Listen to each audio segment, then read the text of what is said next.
Welcome to Beyond the Page, the official podcast of Choice, the magazine of professional coaching, where we bring you amazing insights and in-depth features that you just won't find anywhere else.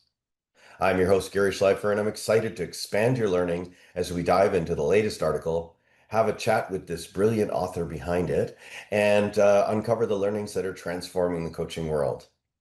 When you get a chance, join our vibrant community of coaching professionals as we explore groundbreaking ideas, share expert tips and techniques, and make a real difference in our clients' lives and ours as well. Remember, this is your go-to resource for all things coaching. In the meantime, let's dive into today's episode. Today, I'm speaking with Professor Paul Zak, who's the author of an article in our latest issue, Coaching to Unlock Joy. The article he contributed is called Coaching to Thrive, Tapping into the Neuroscience of Joy. And I can't wait to tap into that conversation. A little bit about Paul. He's a distinguished university professor at Claremont Graduate University, as in the top 0.3% of most cited scientists. His 3 decades of research extending the boundaries of behavioral neuroscience has taken him from the Pentagon to Fortune 50 boardrooms to the rainforest of Papua New Guinea. In 2017, he founded Immersion Neuroscience, a software platform that allows anyone to measure what the brain loves in real time, which is used to improve outcomes in entertainment, education, advertising, and emotional health, and I'm sure many more areas by now. He's a regular TED speaker and a media source. Paul, thank you so much for joining us for this episode of Beyond the Page. Thanks, Gary. This will be fun. Yes. So, how did you connect immersion and thriving with joy and come up with this article? What was your inspiration? Yeah, that's a great question. So, immersion is this 1 second frequency set of neurologic signals that my research uncovered that accurately predicts what people will do. So, this was funded by initially Oh, by U.S. Department of Defense that tasked us with identifying combinations of signals in the brain that effectively identified persuasion. So, they wanted to give warfighters this new tool using words, like, let's try now. ah. Right. And so we did all this research, millions of dollars of research, and identified this network of multiple signals that I had to give a name to. So I called immersion because these peak immersion experiences are super valuable. You kind of get lost in the experience. And once we did this work, as you said in your intro, we started a software company that lets anybody measure this immersion state, this 1 second frequency signal that one of our early subscribers platform called immersion the give a measure, give a crap measure, because the brain, wants to kind of just idle most of the time. It's so energy Mhm. hungry. So we see this big metabolic investment in processing the experience you're having. You really, your brain goes, oh, this is really important to me, and because it's important, it influences behavior. That information is saved in memory in a very particular way, which makes it more easily recalled. So we did this work. I thought, hey, the world should use this. And so we launched a software platform.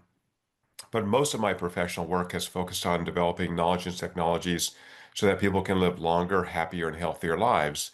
And so in the last 5 years or so, we started asking this guy, I think, very interesting and relevant question for coaching. How much social emotional interaction do you need to really thrive? So what does it mean to Mhm. thrive neurologically?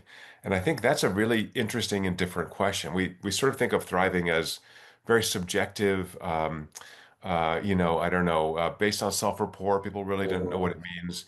And so what we found is that when people have enough of these peak immersion experiences per day, in particular 6 or more per day, they have high energy, they have positive mood, and so they're experiencing joy in these kind of big moments. I think what's interesting for coaching, though, is you have to actually expend that energy. This is not like Mhm. I'm so happy because I'm avoiding stress. You're actually investing metabolic resources in doing interesting things in your life. Well, and there's something you said in the article too that just spurred. A key question for coaches is how to sustain immersion during coaching sessions in order to facilitate behavioral change. So just like with warfighters, right? When we're talking to people, we need to have that information be fully processed if we're going to be effective as coaches. And I think the difficulty is that we are getting this kind of lagging indicator. Did my coachee have a improvement in this particular set of behaviors he or she is kind of working on. And so what we've done is shown that neurologic immersion strongly predicts behaviors after the experience. I'll Mm. give you concrete examples of that. But um, one of our longest term subscribers of the platform is Accenture. Accenture spends about $1 billion a year upskilling their employees. And prior to, 7 years ago, when they started using our tech, their metric of success of their training was that after training survey that we've all done, right? How did you like the keynote? Was the room okay for you? What'd you think of lunch? I don't care about any of that, all right? I'm a behavioral neuroscientist. I want to know, did that information you get in your brain stick in there? Right, When yeah. you're Did it back in the last? office Monday, you have a new set of skills or behaviors that you can use to create value. So I think, again, the same thing for coaching. We really want to make sure that this experience is sufficiently valuable so that we can actually reinforce these new behaviors. And so I think that's the first thing to think about this from a coaching perspective is I want to really make this experience, this coaching experience, moderately stressful. So almost everything in biology has this inverted U curve, Mm. known as the Yerkes-Dodson law, which is my performance is better on multiple dimensions if I have some level of physiologic arousal, right? If I'm just too relaxed, like I'm hanging out with my friend Gary and right, or if I'm too stressed out, also that inhibits behavior. But if I'm kind of in the middle where, okay, this is on, I'm doing something, this is participatory, then I actually get much better outcomes. So I think the first takeaway for readers of choice is I do want this coaching session to be hard, moderately hard. Hmm. I was always taught to coach to risk being fired. Oh, I love that so much. So tell me how you do that. Exactly what you're saying. I'm not here to be your friend. I'm here to ask the tough questions, Mhm. right? And to friends will ask questions that they can feel comfortable asking. Coaches, as and me as a coach, I ask questions that I'm uncomfortable asking, Mm. right? And So that's why you hire a coach and not just talk to your friends. right. And I've heard people say, "Oh, well, I can use ChatGPT to do coach." I'm like, "Yeah, you don't think so. You're going to get a lot of advice, but I don't think you're really going to get the coaching experience." And Now, also, yeah, the go ahead. coaching experience also has higher bandwidth. So just back to the neuroscience, if I'm seeing you, if I'm in the room with you, I'm getting so much bandwidth. But we found even in this kind of video conference world, which I'm sure a lot of coaching now is done, I'm getting facial expressions, I'm getting hand movements, I'm getting energy. So, neurologic immersion, again, the value that your brain gets from that experience is contagious. If I'm excited about coaching you, if I'm putting energy into this, you're going to absorb that energy as the coachee, and you're going to have much better outcomes. That information will be processed more fully and is more likely to affect your behavior than some chat GPT that I'm typing or talking to. It's just not the same. No, not at all. Not at all. Well, you were offering some concrete examples of your work. Yeah, so a couple things. First of all, on the contagion effect. So we have, and this is published scientific research. People can Google this and find it. It's all open access. We had a luxury retail company that I'm sure I'm NDA'd from mentioning, but people would know the name that wanted to try to understand the 80/20 rule. Why do Mm, 20% of their sales associates sell 80% of the merchandise? And so, because this is luxury retail, you can't. So, we're getting signals from smartwatches and fitness wearables. So, that's the magic of our technology. Is I don't have to put you in an MRI scanner or have you wear a weird helmet. We can get the signals from the cranial nerves, some of which pass through your heart. So, I can take heart rate and transform that, a time series of heart rate, and transform that into this neurologic immersion factor, which has, I should say, two components. To have a great experience, I've got to be present. And the experience has to generate emotional resonance for me. Emotions are how the brain tags experiences as valuable. So, again, from a coaching perspective, I need that coachee to be present and to be focused. I got to create value for him or her emotionally, right? That's where right. it comes from. It's not just a cognitive factor; it's that emotional factor that makes this important. So anyway, you can't, walk into a luxury retail store and go, "Hello, customer. We're doing a study today. We want you to put on this smartwatch." So you're just, because that would inhibit the sales opportunity. But because of the contagion effect of immersion, they measured the neurologic immersion of sales associates, Hmm. and they were able to show, or we will be able to show with analysis, that they could predict with 80% accuracy which customers would buy based on the interaction with a sales associate. In other words, the sales associate's brain was more engaged, was putting Right. more energy into Wow. those customers that bought. And in fact, there was a linear relationship between immersion and the amount of money spent. In this study, the maximum spend was over $2,500. The average was $323. This is real money, right? And Yeah. so the more I'm engaging with you, the better the outcome, I guess, for the store, but also that client's having a hell of a good time, right? So Right. from a coaching perspective, if I'm into it, if I'm like, I am on as a coach, that coachee is going to absorb that energy, go, oh, this coach really cares about me, cares about my outcomes. He or she is committed to helping me resolve some of these issues that I'm struggling with. That's really powerful. And I love what you said, Gary, about asking those difficult questions. Right. Doesn't come from, oh, you're wonderful, Mr. or Ms. CEO. You're the best. No, like, why are you failing? So I remember reading an article in Harvard Business Review, I don't know, 12, 13 years ago, about Michael Dell getting coaching. And the reason for that was his senior staff had very high turnover. Like they couldn't last less than a year, more than a year, sorry. And he couldn't figure out why. He's at a board meeting, and finally one of his board members, because Dell is like a genius guy, he said, like, Michael, no one wants to work with you. And they're like, oh, holy cow, that's not good. And so I think one of the things I said in the article, excuse me, was that not only can coaching help you resolve some of these behaviors that are inhibiting your ability to be an effective executive, but they can carry over into your personal life. And that's what Michael Dell found is that once he focused on listening better, not interrupting individuals, slowing down, even though his brain is spinning fast, maybe people are not going as fast as him, they need more time that his Mhm. personal life also improved. Win-win. Right. I've, you bring up, I just had flashes of my past where I was kind of the same way as a boss. And some people interjected and they told me basically, quit hovering around us, watching us do our job, go do yours. You're supposed to meet with clients. And right after that, their performance went up, my performance went up, and the company did a heck of a lot better.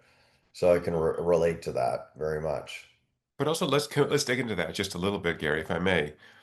First of all, what a wonderful employee or employees who said that to you, but also you create an environment where they could push back on the Mhm. boss, right? They could. Right. So I think part of this coaching situation is creating that psychological safety so that you as the boss now can absorb that information. I think if you're a leader, you're an information aggregator. And so I want to be able to have the people around me be open enough to call me out on things that are not working so well so that the whole organization flourishes.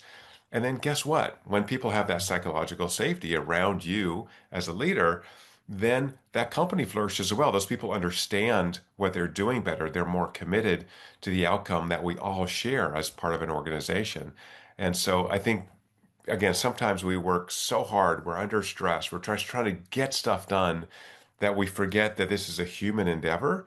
And those humans are essential to creating value for the organization and the organization's clients. Yeah, they're human beings after all. And I flash forward to Choice Magazine, and I've hired the best people that I can for the magazine, and they're always on my case to get stuff done. So I've hired another good group of people that'll push back and say, "How are you doing on that? Blah blah blah, whatever it is, choice thoughts or whatever's my next task." Because we have a great system, but I don't tend to follow it too well, and that's why I have people that are in my corner pushing.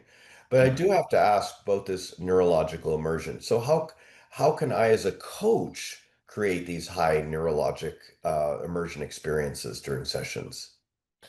Yeah, so as I said in the article, we've measured over 50,000 brains, and so we have a lot of information. Wow. And I wrote a book in 2022 called Immersion. People can find it. So it's because it's a couple years old now, it's very cheap. So I'm not going to get rich selling books, but there's lots of No, information. There's a whole nobody chapter does. on training and education in there.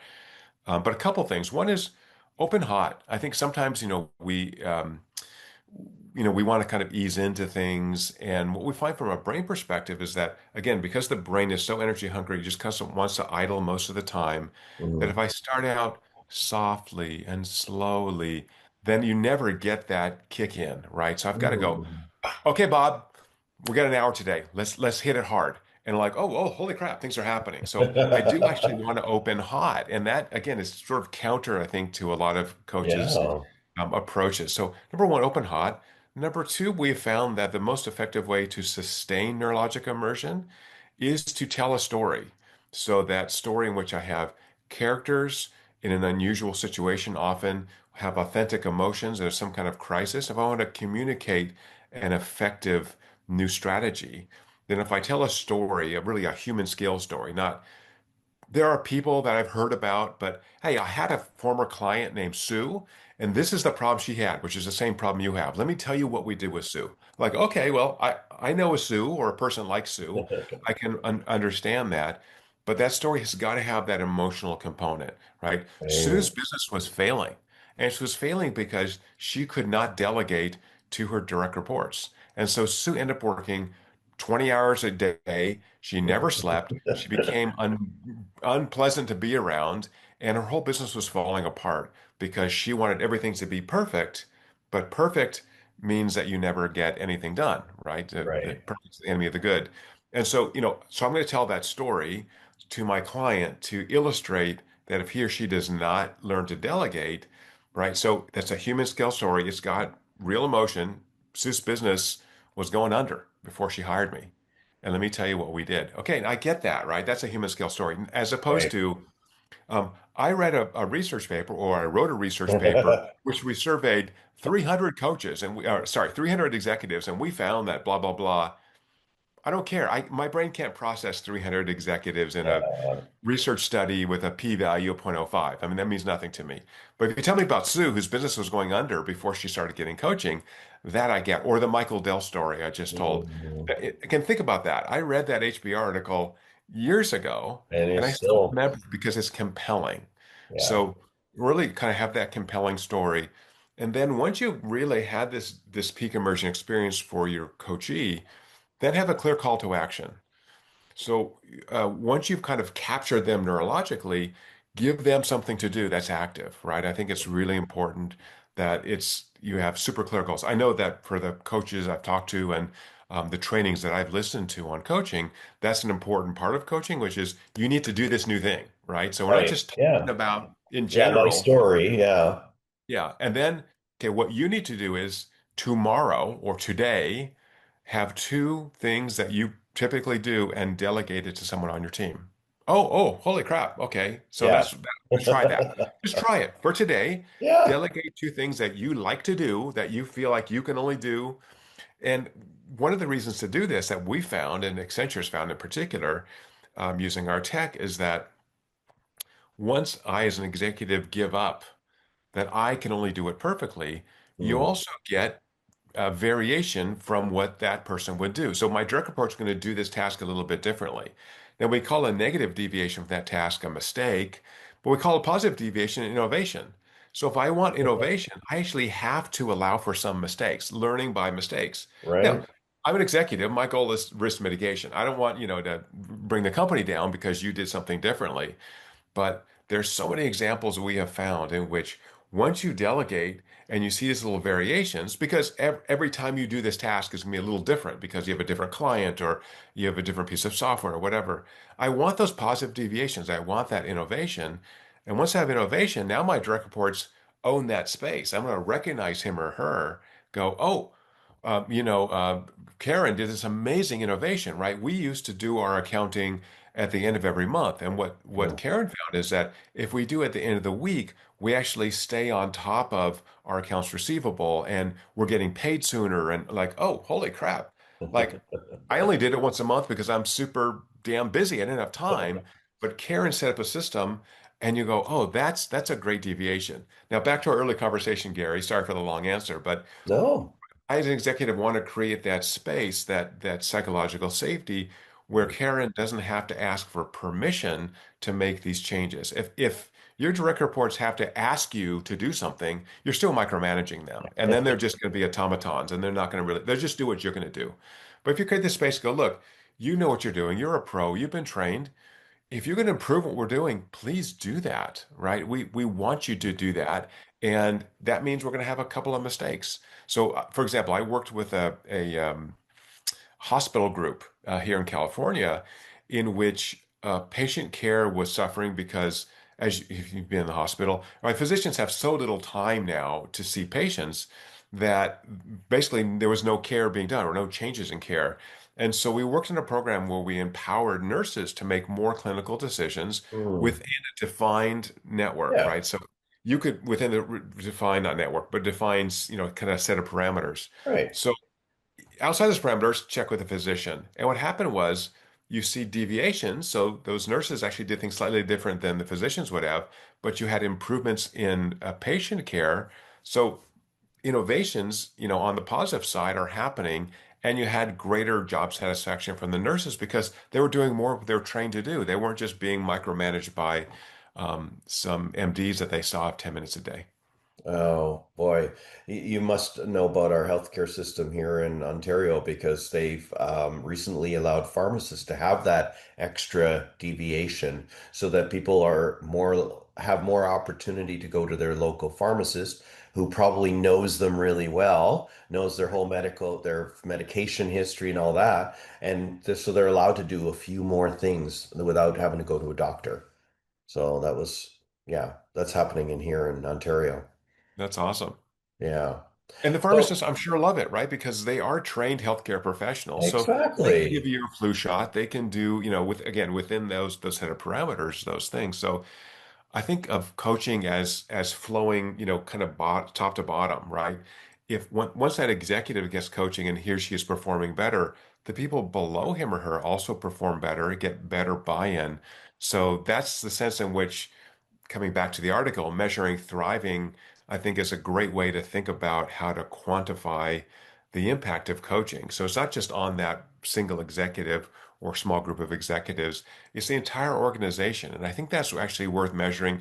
And as I said in the article, in your personal life too, right? Is your family life Right? better? Do you listen more to your spouse? Gosh, every spouse on the planet would love to have their husband or a wife, you know, Yes. You listen mentioned a that little a few more. times that that would be good. Yeah, yeah. I think my wife has said that a couple times to me. Yeah. Well, I would be remiss if I didn't ask about that little black box in the corner of your screen and talk about the Six app. Tell Right. us about that and coaching. So the six app is what we have a whole group of coaches using to quantify those two things. One is the coaching session that I'm holding for my coachee, is it creating sufficiently high value for him or her? I can do that by measuring my person I'm coaching, my coachee, and getting that data again from my phone directly. So I want to measure that experience. And what it means is that I'm holding myself as a coach accountable. If my last coaching session had low immersion, let's talk about that. Um, hey, coachee Karen, looks like last coaching session, I didn't make a lot of progress on that. So that means that what we talked about really didn't get fully processed in your brain. Let's go back and discover that. So I think that's the first use. Wow. And think how valuable that is from the coachee's perspective. Oh, my coach actually is measuring whether these coaching sessions are effective or not. And we're not going to skip over things that maybe my brain just didn't fully process because I was distracted or I was stressed or the dog was barking or whatever. So I think that's the first. And the second is in the Six app, by the way, which is free. People can download it from the QR code there. If you have your coachee share their number of key moments with you, so again, the app is called Six because we've shown you need six or more of these key moments to really thrive. Again, thriving is positive mood, joy, and high energy. That's what I would love to have my coachee have, right? Like, I love what I'm doing and I'm putting a lot of energy into it. I'm kicking ass. When you share the number of key moments, then that coach can actually see the temporal effect of that, right? So we find often at probably NDA, but anyway, some big tech companies that use the Six app with their employees as an employee benefit is that there will be nice temporal variation. So if you see that your coachee is getting three or four high value moments Monday, Tuesday, Wednesday, and then every Thursday he or she only gets one key moment or zero. Mm. You can as a coach, talk about that. Hey, you know what? You shared your day with me the last 3 weeks, and you're doing good. You're getting, three, four key moments. We're working on getting six. Every Thursday, kind of a sucky day for you. What's going on Thursday? Oh, well, Thursday is when I meet with my sales meeting and we've got to talk about our sales goals and it's a really stressful meeting. Okay, so let's focus on that, right? That seems to be an area that Mm, wouldn't have come up had we not had this app. But yeah. let's talk about your sales meeting. Why is all your other meetings, you seem like you're kicking butt. That's really stressful for you. Let's talk about some strategies you might use so that you can both motivate these people, but at the same time create an environment where they can flourish and you're not losing sleep the day before that And not meeting. stressing Right? out. Yeah. Yeah. So I Yeah. think, that kind of precision is only really available with technology. I mean, maybe that executive will say, I hate my sales meeting. Great, let's talk about, some Yeah. strategies there. But I think by having that objective data and then going, I don't know, a month into coaching or 2 months into coaching. Hey, you remember before we really focused on your sales meeting, you were getting one Right. key moment. Now you're getting three on Thursdays. So let's talk about what you're doing differently. Let's talk about how to reinforce those behaviors. Hey, let's talk to your sales. Could I talk to one of your sales folks and just talk about those meetings from their perspective? So in the article, I do talk about having this sort of 360 view. I Hmm. not only want to get feedback from my coachee, but if possible, talk to the people there who he or she directs, their self-reports, and see if that coaching really is inducing thriving in a broader sense so that the organization is creating value. So I think, Gary, that the six app is for the CFO. This skeptical Yeah. CFO is going to write a check for some coaching, and he goes, come on, what do we need? Why the hell do we need this? He said, Right. look, here's the ROI, right? That's amazing. Thank you. And thank you making it free and for everything that you do for coaching through your neuroscience lens and all the other stuff that you do. Thank you. Sure. It's my passion actually. So, it's only 25 years of No. my life, Gary, so no big deal.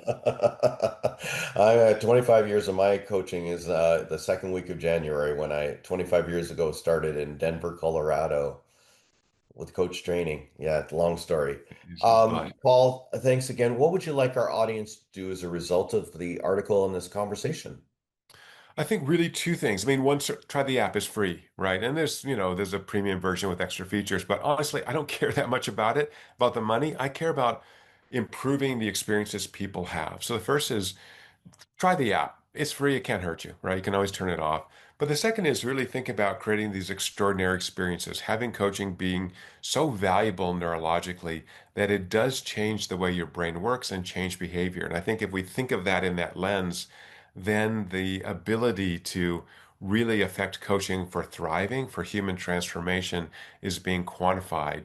And it means it's going to be difficult, that your coachee is going to struggle, Yeah. right? So that's okay. Struggle I, is I how know. we grow. Well, I don't see that that's a problem. So, I mean, lean into the struggle. I think that's the key Yeah. takeaway. Wow, that's amazing. And best way to reach you, and for those that are listening only mode, the where would they find the app? Oh, yes, thank you. So you can find all this information and tons of free stuff at your6.com, your and the number 6.com. And if you're listening to this, you must be an awesome human being. So if you have questions, you can email me there. Awesome. Thanks again, Paul, for both for writing for us and taking the time to be in this episode of Beyond the Page. That's it for this episode of Beyond the Page. For more episodes, subscribe via your favorite podcast app, most likely the one that got you here. If you're not a subscriber to Choice Magazine, you can sign up for your free digital issue by scanning our QR code in the top right-hand corner of our screen. If you're listening only mode, go to choice-online.com and click the sign up now button. I'm Gary Schleifer. Enjoy the journey of mastery.